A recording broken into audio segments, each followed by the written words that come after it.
Բարի գալուստ մեր podcast։ Այսօր կխոսենք Շահումյան կազմակերպության ռազմավարական ուղեգծի տեսակետը, անկախ դրամավարկային քաղաքականություն։ Այսօր մեր զրուցակիցն է Շահումյան կազմակերպության ներկայացուցիչը։ Նախ ասեք, ինչ է դա նշանակում, եւ արդյոք Հայաստանը իսկապես ունի անկախ քաղաքականություն այս առումով։ Նախ պարզենք, ինչ է դրամավարկային քաղաքականությունը։ Դրամավարկային քաղաքականությունը, որը նաև կոչվում է մոնետար քաղաքականություն, այն գործիքների ամբողջությունն է, որոնց միջոցով պետությունը կամ կենտրոնական բանկը կարգավորում է փողի քանակը տնտեսությունում, տոկոսադրույքները, բանկային վարկերի տրամադրումը, արժույթի կայունությունը եւ գնաճը։ Հայաստանում այս գործառույթը իրականացնում է կենտրոնական բանկը։ Իսկ ինչ է նշանակում անկախ դրամավարկային քաղաքականություն։ Դա նշանակում է, որ կենտրոնական բանկը պետք է ինքնուրույն որոշումներ կայացնի, ելնելով ազգային տնտեսական շահերից, ոչ թե արտաքին ճնշումից։ Որոշումները պետք է հաշվի առնեն արտադրության զարգացումը, տնտեսական աճը, աշխատավարձերի պաշտպանությունը, այլ ոչ թե սահմանափակվեն միայն արժութային կայունությամբ։ Հայաստանը ունի իրական անկախ դրամավարկային քաղաքականություն։ Ոչ լիարժեք։ Ահա թե ինչու առաջին Կենտրոնական բանկը փաստացի առաջնորդվում է արժույթի միջազգային հիմնադրամի եւ այսինքն համաշխարհային բանկի ուղղորդմամբ։ Արժույթի միջազգային հիմնադրամի հետ ստորագրված ծրագրերն արդեն իսկ փարունակում են պարտավորություններ կապված տոկոսադրույքների, ֆինանսական ազատականացման եւ կապիտալի ազատ շրջանառության հետ։ Երկրորդ, տոկոսադրույքներն ու դրամավարկային միջոցները հիմնականում միտված են արժույթի կայունության պահպանմանը, ոչ թե արդյունաբերության կամ աշխատատեղերի ֆատենդը։ Երրորդ, դրամավարկային անկախություն կա միայն ձևնականորեն։ Իրականում չկա համարժեք պաշտպանություն ազգային արժույթի, արդյունաբերության կամ պետական սուբսիդավորման։ Վարկերը թիրախավորված չեն տեղական բիզնեսի աճի համար։ Իսկ եթե Հայաստանը իսկապես ունենար անկախ դրամավարկային քաղաքականություն, ինչ կլիներ։ Այդ դեպքում կենտրոնական բանկը կարող էր իջեցնել տոկոսադրույքները, աջակցելու արդյունաբերության վարկավորմանը, սահմանափակել բանկերի շահույթի գերակայությունը, իշահ պետական սուբսիդավորման ծրագրերի, վերահսկել արտարժույթի հոսքերը, կանխելու ֆինանսական սպեկուլյացիան։ Այսինքն թղթի վրա գոյություն ունեցող անկախ քաղաքականությունը գործնականում կապվում է արտաքին կառույցների ճնշման հետ եւ ծառայում է ֆինանսիստական կապիտալի շահերին, առանց նպաստելու ազգային ինդուստրիալիզացիային։ Կենտրոնական բանկը պետական կառույց է, թե մասնավոր։ Իրավաբանական տեսակետից Հայաստանի կենտրոնական բանկը պետական կախ հաստատություն է։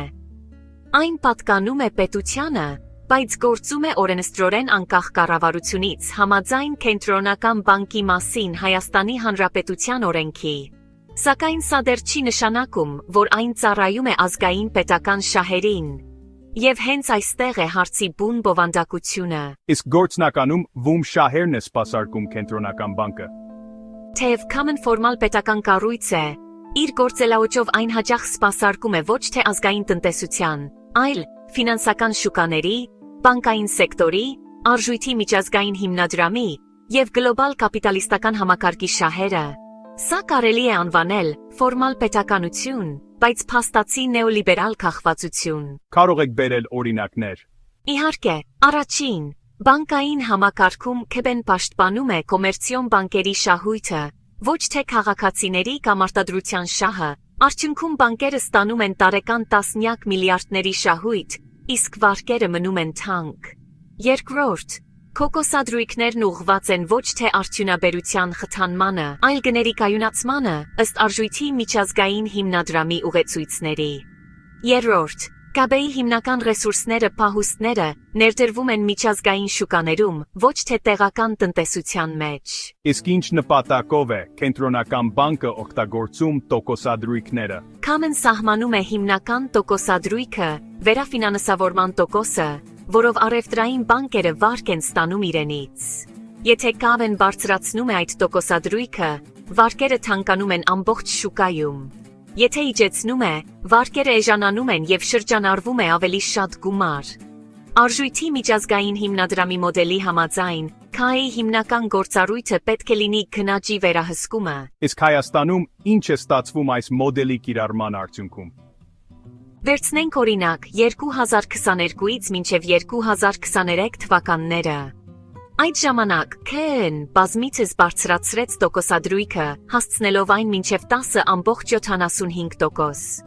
Պաշտոնական պատճառաբանությունը հետևյալն էր. քննաջը պետք է զսպենք, պետք է փողի զանգվածը կրճատենք, բայց ինչի մասին չխոսվեց։ Այդ բարձր տոկոսները անհասանելի դարձրեցին վարկը տեղական արտադրողների համար։ Փոքր գործարանները, գյուղացիական կոոպերատիվները կամ ձեռնարկատերերը չեն կարողանում հստակ արդյունաբերական ծրագիր իրականացնել։ Այս քաղաքականությունն օգուտ տվեց միայն ֆինանսական կապիտալին, ներմուծողներին և բանկերին։ Իսկ եթե արդյունաբերությունը լիներ առաջնահերթ,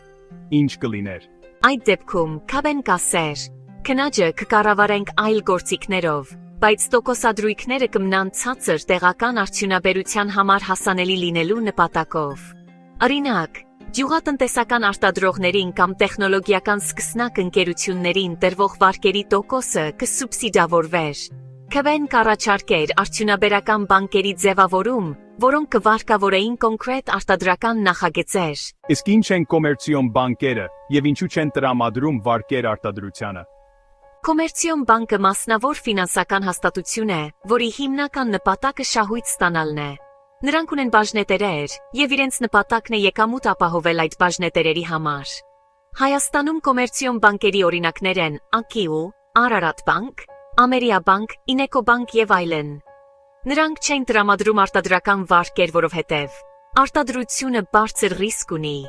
Եկամտաբերությունը ցածր է, իսկ սպառողական վարկերը արագ և շահութաբեր։ Օրինակ, մեկ ֆիզիկական անձին կարելի է տալ 2 միլիոն դրամ սպառողական վարկ 18%-ի տակ, բայց արտադրողին 20 միլիոն դրամ 10 տարով 8%-ով շատ ավելի ռիսկային է։ Իսկ պետությունը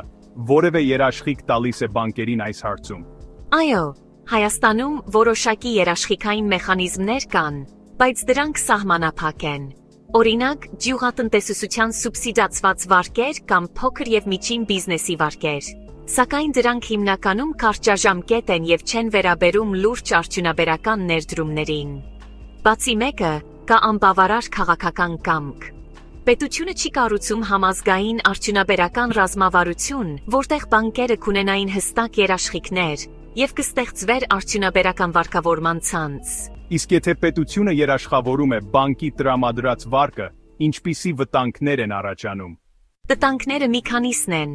Սարթախ գործարար, բանկ համագործակցություն, երբ վերցվում է վարկ, բայց գործարանը չի գործում, և պետությունը է ստիպված հատուցում անել։ Արտադրական ռիսկերի թերագնահատում, անփորձ ձեռնարկատերերը կարող են վարկ ստանալ և չհաջողել։ Քաղաքական կապերով շահագործում, երբ կեղծ ձեռնարկատերերը կապերով ստանում են պետական երաշխիքներ։ Իսկ ինչպես կարելի է այս ռիսկերը կառավարել։ Այլ երկրներում կիրառում են հետևյալ լուծումները. հաշվետու և հստակ չափանիշներ, անկախ փորձագիտական հանձնաժողովներ, հետևողական մոնիթորինգ և պարտադիր աուդիտ։ Հայաստանում էլ կարելի է ստեղծել անկախ արդյունաբերական վարկավորման հիմնադրամ, կիրառել փուլային ֆինանսավորում, ապահովել հանրային վերահսկողություն խոշոր ծրագրերի դեպքում։ Այսպիսով, Հայաստանի դրամավարկային քաղաքականությունը ձևականորեն անկախ է, բայց գործնականում այն կապվում է արտաքին կառույցների հետ և չի ծառայում ազգային արդյունաբերությանը։ Հարցազրույցավար, շնորհակալություն հետաքրքիր զրույցի համար։ Հարգելի չունկնդիրներ, հետևեք մեզ, որպեսզի տեղեկանաք մեր ծրագրերի և նախաձեռնությունների մասին։